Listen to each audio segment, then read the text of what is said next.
Hello friends, Apple mango Telugu ఛానల్కి స్వాగతం. పెసరపప్పు పులుసు చూపిస్తున్నానండి. ముక్కల పులుసు, ముల్లంగి, ఆనపకాయ ముక్కలతో. సాధారణంగా మనం కందిపప్పుతో చేసుకుంటాం కదా, పెసరపప్పుతో చాలా టేస్ట్గా ఉంటుందండి. దీనికి పులుపు కోసం నేను ఉసిరికాయలు ఉడికించగా వచ్చిన రసాన్ని ఉపయోగిస్తున్నాను. కొత్తిమీరతో ఉసిరికాయ పచ్చడి మీకు ఆల్రెడీ నేను పెట్టాను కదా. కొత్తగా ఈ వీడియో చూసిన వాళ్ళు ఎవరికైనా కావాలనుకుంటే ఈ రెసిపీ తాలూకు లింక్ని నేను డిస్క్రిప్షన్ బాక్స్లో పెడుతున్నానండి, అది మీరు చూడగలరు. ఇలా ఉడికించుకొని దాంట్లో నీరంతా తీసేసి వేరే పక్కన పెట్టుకున్నానండి. ఇక పులుసులోకి ముక్కల కోసం ఆనపకాయ ముక్కలు, ముల్లంగి ముక్కలు తరుక్కున్నాను. మీకు అక్కడ రోజ్ కలర్గా కనిపిస్తుంది. పిల్లల క్యారేజ్కి బీట్రూట్ తరిగాక దాంతో తరిగాను కనుక కొంచెం లైట్ రోజ్ కలర్ వచ్చింది. అలాగే ఉల్లిపాయ ముక్కలు, పచ్చిమిర్చి ముక్కలు, టమాటాలు కూడా తరిగి పెట్టుకున్నాను. అలాగే చిన్న కప్పులో ఒక పిసరు తక్కువగానే పెసరపప్పు తీసుకున్నానండి. ఈ పులుసుకి చిక్కగా ఉంటే బాగుండదు, పెసరపప్పు ఎక్కువ అయితే బాగుండదు, పల్చగా ఉంటే బాగుంటుంది. దీన్ని పెసరపప్పును విడిగా ఉడికించుకున్నాను, ముక్కలను కూడా విడిగా కుక్కర్లో పెట్టి ఉడికించుకుంటాను. పప్పును చూసారు కదా, అంత పలుచగా ఉండాలన్నమాట. బాగా మ్యాష్ చేసేయండి, టైట్గా ఉంటే బాగుండదు. ఇందులో ఇందాక చెప్పిన ఉసిరికాయ నీళ్ళు ఒక గ్లాసుడు వేసుకున్నానండి. ఈ పులుపు చాలు. ఇంకా నేను ఇందులో పచ్చి చింతకాయ, మామూలు చింతపండు నీళ్ళు ఏం వేసుకోవడం లేదు. ఇక్కడ మెయిన్ విషయం ఏంటంటే పులుపు కోసం ఏదైనా వేసుకోవచ్చండి. పెసరపప్పు పులుసు ఉసిరికాయ రసంతో చేసుకోవాలని మీరు అనుకోకండి. రెడీగా నాకు ఉసిరికాయలు ఉడికించుకుంటే వచ్చిన రసాన్ని వాడుకున్నాను. కానీ మా అమ్మోళ్ళగా అయితే పచ్చి చింతకాయ కానీ లేదా చింతపండు జ్యూస్ కానీ వాడతారండి. ఉసిరికాయ అనేది నా దగ్గర ఉందని వాడుతున్నాను.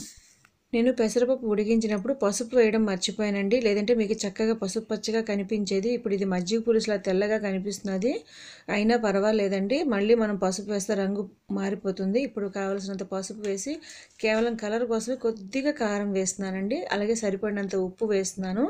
ఇది కొంచెం ఉడకగానే మనకి రంగు మారిపోయి చక్కగా మంచి కలర్ వస్తుంది. దీంట్లో కొంచెం పల్చదనం చేసుకుందిగా కొంచెం నీళ్లు కలుపుకుంటున్నాను. అలాగే కొంచెం కరివేపాకు వేసుకుంటున్నాను. ఇది చిన్న మంట మీద ఉడికించుకోండి. పెసరపప్పు ఆల్రెడీ ఉడికిపోయింది. పెద్ద మంట పెడితే అడుగంటేస్తుంది. పెసరపప్పు చాలా వేగంగా అడుగంటుతుంది. ఉడికిపోయిందండి. రంగు చూసారా ఎంత చక్కగా మంచి ఎల్లోయిష్ వచ్చిందో. ఇప్పుడు ఒక గుప్పెడు కొత్తిమీర తరిగి పెట్టుకున్నది వేస్తున్నానండి. కొత్తిమీర వేసాక 1 or 2 minutes ఉంచితే చాలు, మనకి పులుసు అయిపోయినట్టేని. మంచి వాసనతో చాలా టేస్ట్గా ఉంటుంది. ఇందులో ఎవరైనా కావాలంటే బెల్లం వేసుకోవచ్చు. నేను సాధారణంగా కందిపప్పు పులుసులోని ముక్కల పులుసులో వేస్తాను, కానీ ఎందుకో పెసరపప్పు పులుసులో బెల్లాన్ని ఇష్టపడను. సాధారణంగా వేసుకోరు కూడాను, అది మీ చాయిస్ అని.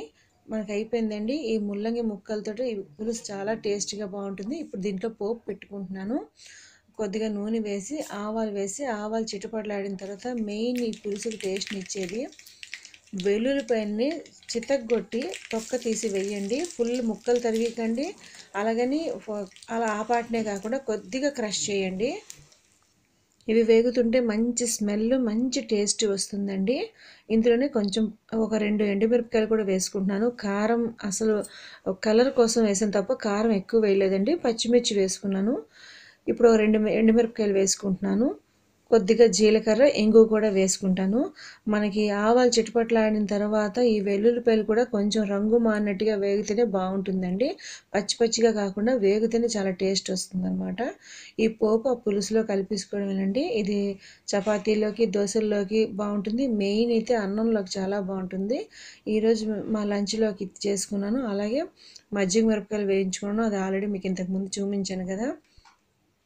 ఈ పెసరపప్పు పులుసు ఎక్కువగా సమ్మర్లో ఎక్కువ చేస్తానండి, ఎందుకంటే మనకి పెసరపప్పు చలువ చేస్తుందని. ఇప్పుడైతే శీతాకాలమే కానీ నేను మామూలుగా ఫర్ చేంజ్ కందిపప్పు పులుసు కాకుండా పెసరపప్పు పులుసు చాలా రోజులైందని చేశాను, అంతేనండి.